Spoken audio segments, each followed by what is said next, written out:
Duelos contemporâneos, do livro Jesus e Vida. Nesta obra da veneranda Joana de Ângeles, psicografada por Divaldo Franco, são-nos transmitidas, por breves capítulos, lições de advertência, amor e fé, esperança ante tantas dores e sofrimentos do mundo moderno, cujos habitantes, na sua grande maioria, ainda são desequipados para, primeiro, compreender de forma integral todo o complexo orgânico, energético e espiritual que constitui nossa indumentária carnal. Segundo, para o enfrentamento dos problemas e vicissitudes da vida. Isso porque não conhecem a sublime mensagem do plano superior, as grandes lições esculpidas nas páginas da doutrina espírita, inspirada no Evangelho de Jesus. Jesus, o maior pedagogo de todos os tempos. Jesus, caminho, verdade e vida. Então, Joana nos oferece valiosas sugestões para enfrentarmos os diversos desafios do momento. Duelos contemporâneos. O duelo sempre constituiu um terrível estado de barbárie.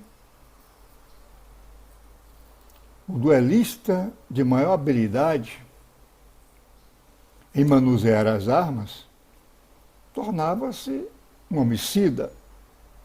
E aquele outro que aceitava o desafio transformava-se em um suicida. Porque expor-se para se vingar de uma injúria é recuar diante das provações da vida. Não se pensava na vida em si mesmo. Nem muito menos se pensava nas consequências advindas. A orfandade, a viuvez, os infortúnios dos afetos. Conferiam legalidade ao ato, por cuja ação acreditavam, lavava-se a dignidade ultrajada. Mas podemos ver claramente, no capítulo 11 do Evangelho, amai os vossos inimigos, que há crime no homicídio em duelo. Ninguém tem o direito, em caso algum, de atentar contra a vida do seu semelhante. É um crime aos olhos de Deus. Sabemos, principalmente nós, espiritistas, estudantes, aprendizes da doutrina, que Deus nos deu a vida. E só Ele, somente Ele, é que pode nos tirar a vida. Estamos atravessando um grande momento, um difícil momento. Opera-se na Terra a grande transição. E, com isso, nós já estamos vivenciando uma série de experimentos e convulsões, tragédias, mas a transição já constava do planejamento celestial e ela não se dará num passe de mágica. A transição é um processo de transformação lento e gradual, mas é um processo impostergável. Como diz, o planeta experimenta convulsões especiais. Espíritos ainda estagiando nas faixas da inferioridade, estão sendo substituídos por outros mais elevados. E aqueles, caso se oponham às exigências da evolução, sofrerão um tipo de expurgo temporário. A nossa sociedade vem se renovando. Ela se renova atravessando caminhos da vida aturdidos com mudanças e contrastes. Contrastes desafiadores em todos os campos.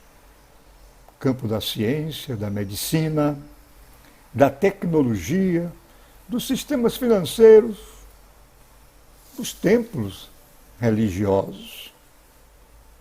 Então, ainda estamos, atravessando grande ponte entre a animalidade primitiva e a espiritualidade. E nesse trajeto surgem e são vivenciadas situações críticas, complicações afetivas, ressentimentos, ódios, vingança. Por isso que Pierre Teilhard de Chardin, o teólogo francês, em uma de suas obras, deixou escrito que não somos seres humanos vivendo uma experiência espiritual. Somos seres espirituais vivendo uma experiência humana.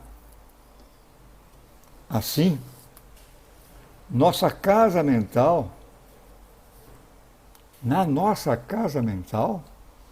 passado, presente e futuro interagem respectivamente com instintos e automatismos, esforço e vontade, e ideias e metas a serem atingidos.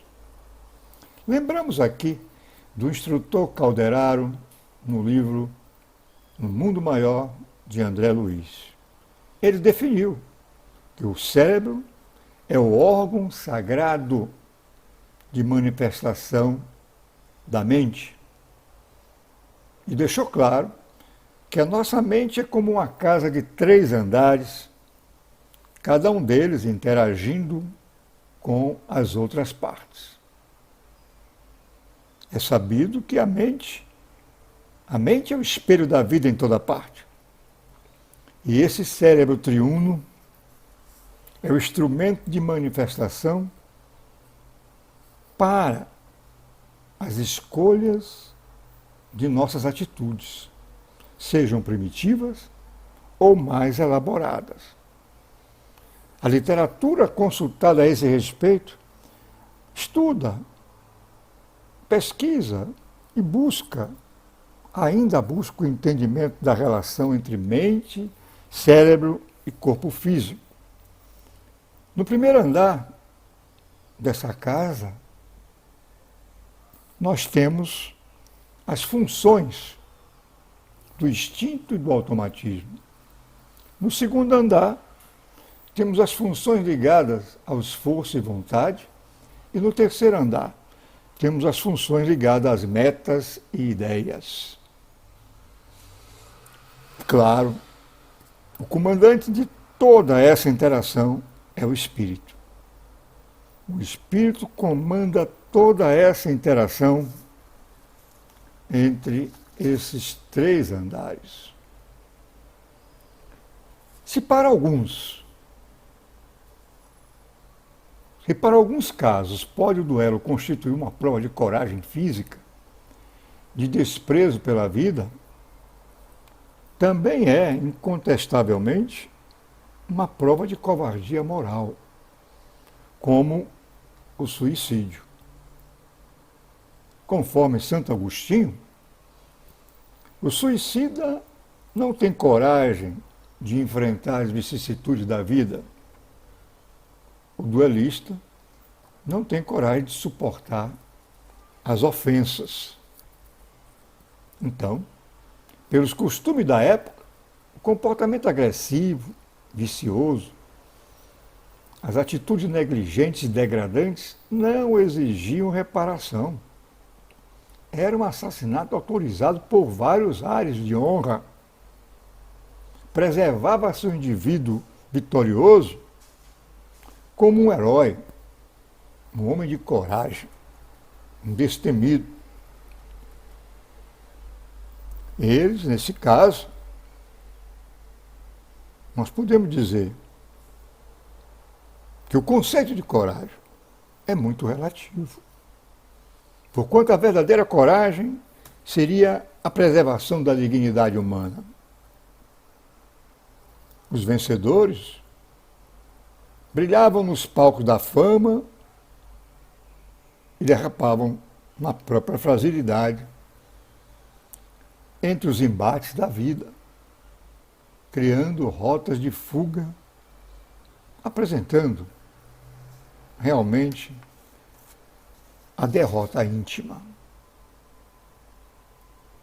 Conforme Joana, a criatura humana é sempre herdeira de suas más inclinações, que remontam ao passado espiritual. São experiências mal conduzidas, experiências pretéritas mal realizadas. E aí estão incluídos o personalismo, a soberba, a prepotência, o orgulho, o ódio, o ressentimento, que se transformam em pesada carga moral no processo da evolução. Na luta da vida, muitas vezes o lutador domina os elementos materiais e supõe consumado o triunfo verdadeiro. Muita ilusão. Lê do engano, porque o trabalho continua. Muitas vezes fazemos escolhas equivocadas. Escolhemos errados os nossos caminhos. Que a vitória do espírito exige esforço integral no combate. É da lei de renovação. Porque a lei de renovação modifica-lhe os roteiros, subtrai-lhe as ilusões, seleciona os ideais. O irmão Emmanuel nos diz que o tempo é inexorável. É um inexorável julgador. O tempo impõe retiradas, mudanças e retificações. Então, é claro que o duelo, conforme os padrões tradicionais, hoje encontra-se ultrapassado.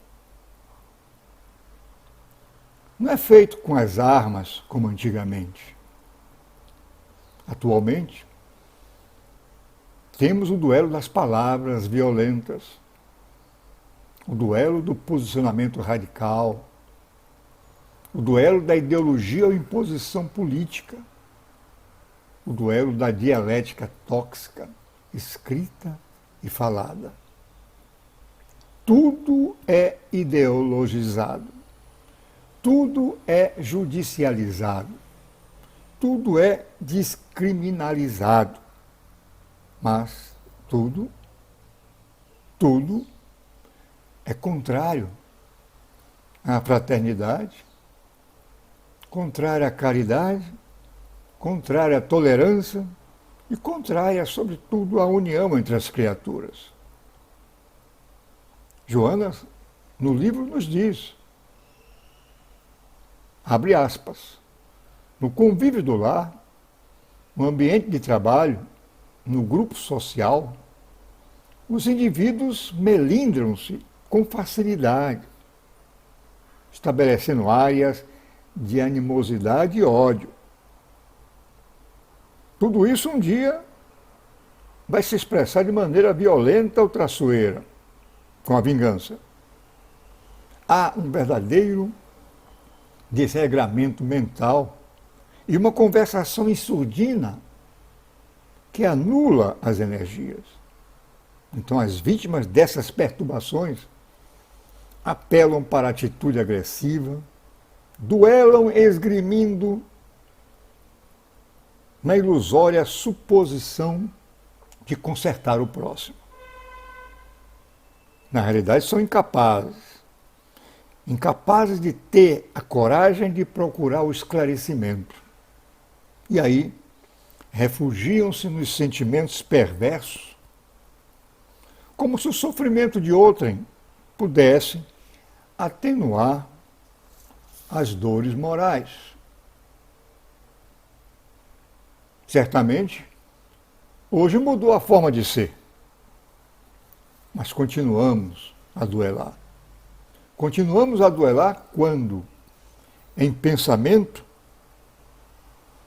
enviamos a um desafeto desejos ruins, desejo de vingança, desejando o mal para o próximo, muitas vezes até desejando a sua morte.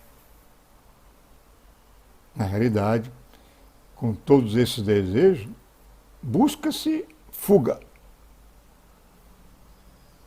Porque quando, em duelos mentais, ficamos remoendo desavenças e conversas onde os pontos de vista foram diferentes, geram, inevitavelmente, o desentendimento.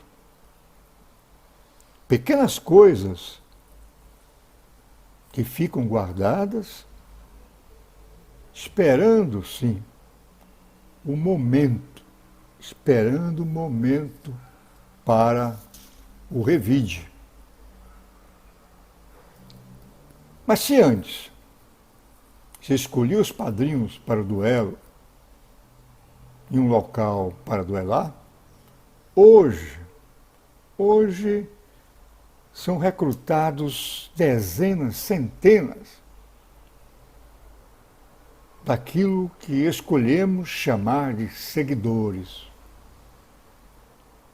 E o local é substituído pelas mídias sociais. Então, hoje se escolhe o que chamamos de seguidores e o local do duelo foi substituído pelas mídias sociais. Se antes o objetivo era assassinar o adversário, hoje se prefere assassinar sua reputação, humilhar, demonstrar superioridade intelectual. Ora, meus irmãos, o mal não é essencialmente do mundo. O mal é das criaturas que habitam o mundo. O mal está em nós mesmos. Existem criaturas confundidas nos falsos valores do mundo.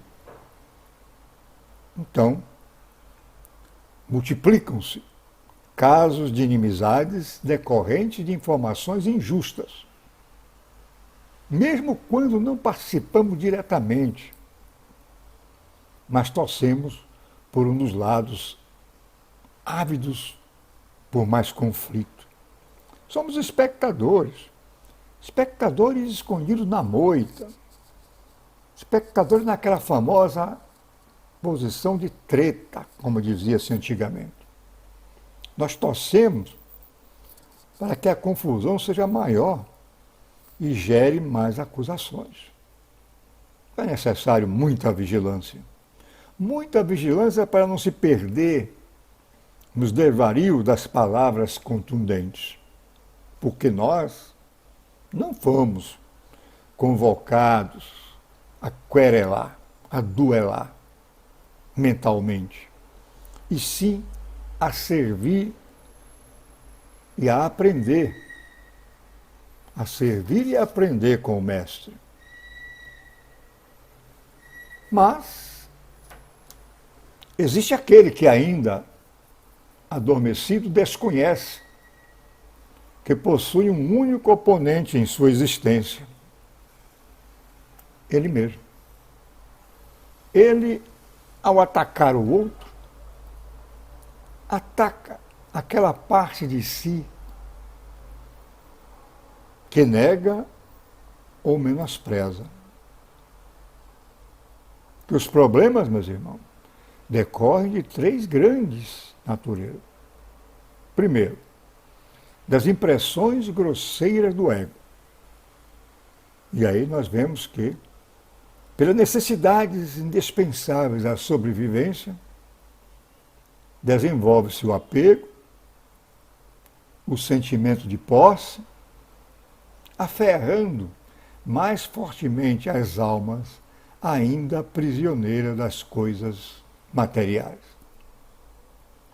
Segundo, os problemas decorrem de natureza psicológica,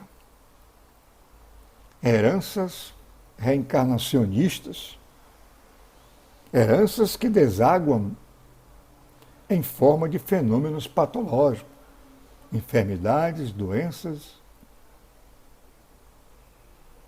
em situações de depressão. E, terceiro lugar, os problemas decorrem do inseguro interrelacionamento pessoal, oriundos das imperfeições da alma. Nós podemos ver que cada problema merece um tipo de atenção.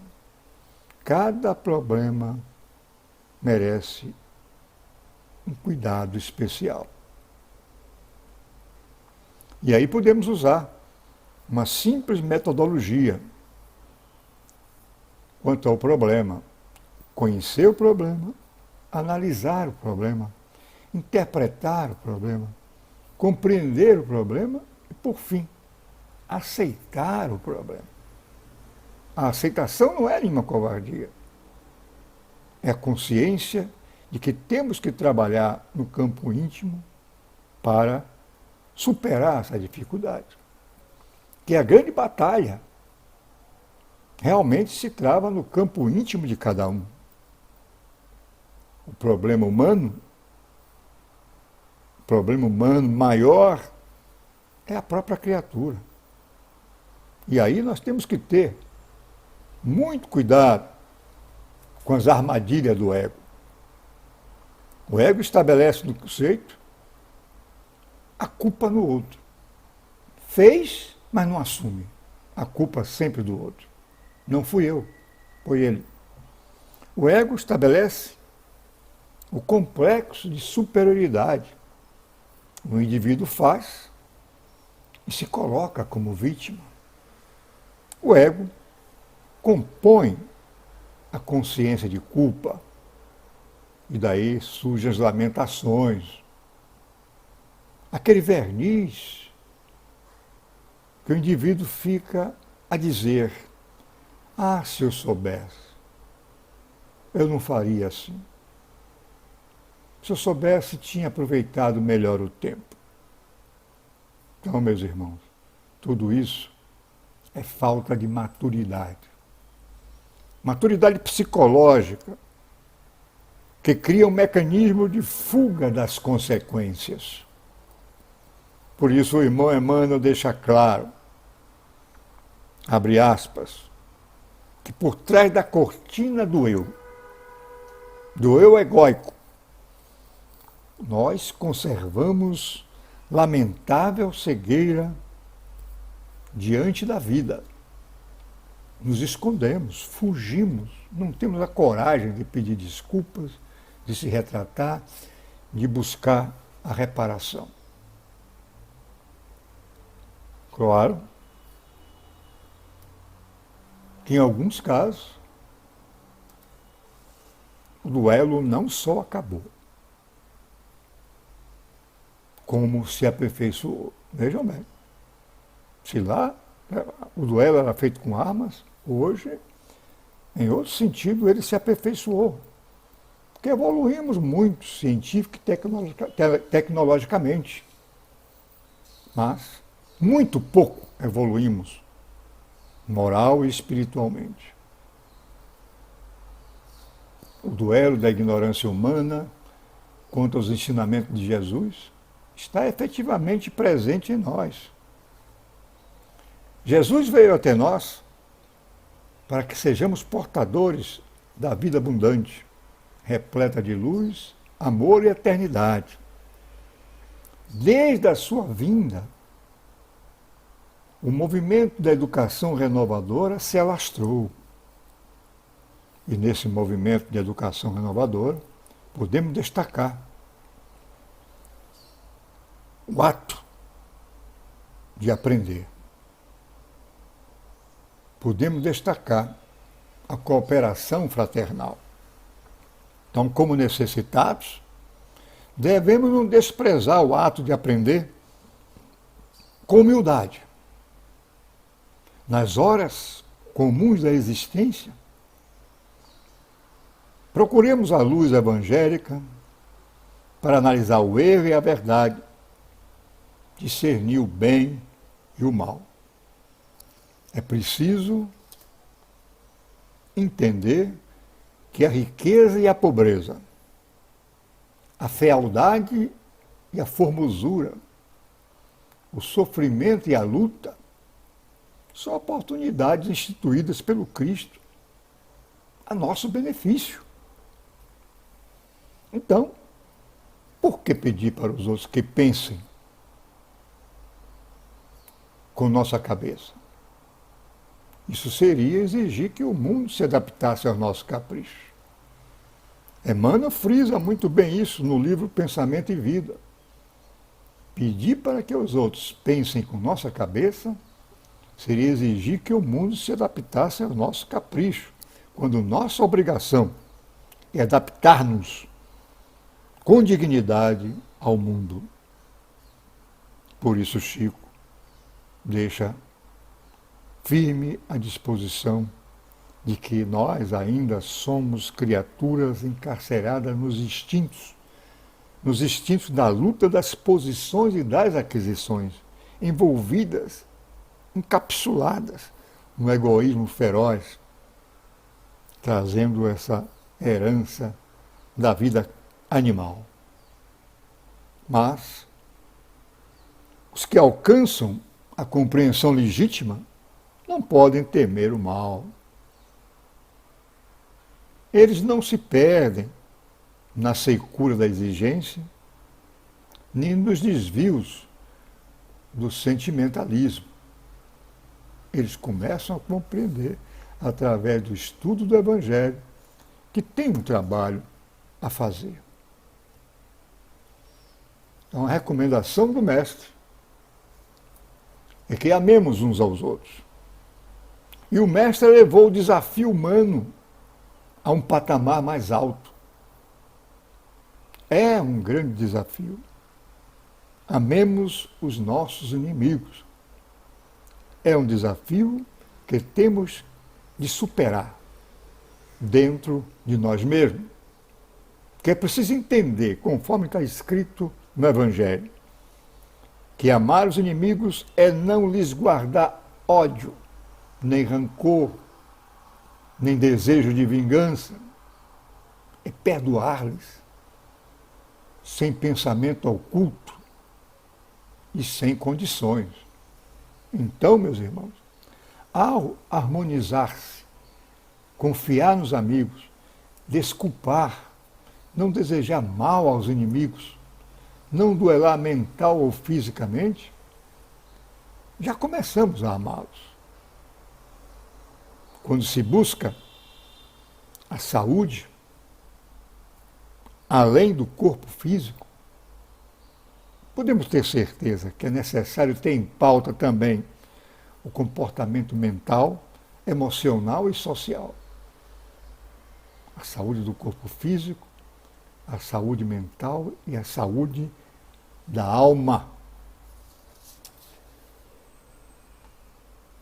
Porque a vida, está lá no Manual Prático Espírita, a vida é uma jornada feita de experiências agradáveis e desagradáveis, inseparáveis, entrelaçadas. Tudo nesta vida é transitório, nada é permanente. Portanto, precisamos aprender a navegar por diversas rotas. Porque não existe soluções mágicas para resolver as dificuldades dos problemas. quase sempre somos defrontados por enormes dificuldades nos testemunhos. E precisamos ter claro que conquistas e prejuízos de cada experiência se refletem no ciclo seguinte, dentro dos ciclos da evolução.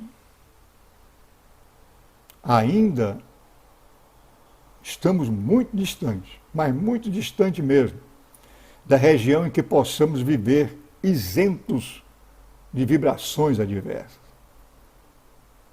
Portanto, não podemos exigir soluções de problemas inerentes à nossa condição de aluno.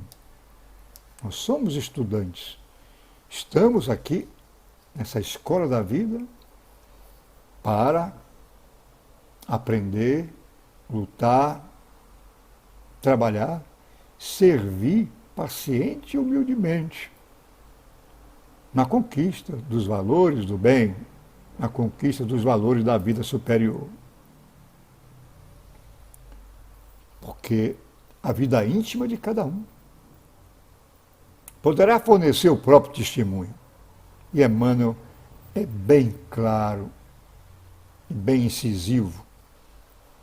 O mundo interior é a fonte de todos os princípios bons e maus. E todas as expressões exteriores guardam aí seus fundamentos. Vejam bem a conexão. O mundo interior é a fonte de todos os princípios bons e maus. E as expressões exteriores guardam aí, nesses princípios, os seus fundamentos. Todos temos defeitos, todos temos deficiências necessitadas de retificação. Por isso, meus irmãos, sem medo e desassombradamente seguindo os passos de Jesus, sabemos que o trabalho de purificar não é tão simples. É preciso muita autodisciplina, compreensão fraternal e espírito de sacrifício. Temos que ir à luta. Porque no quadro real, a palavra de Jesus não deixa qualquer dúvida.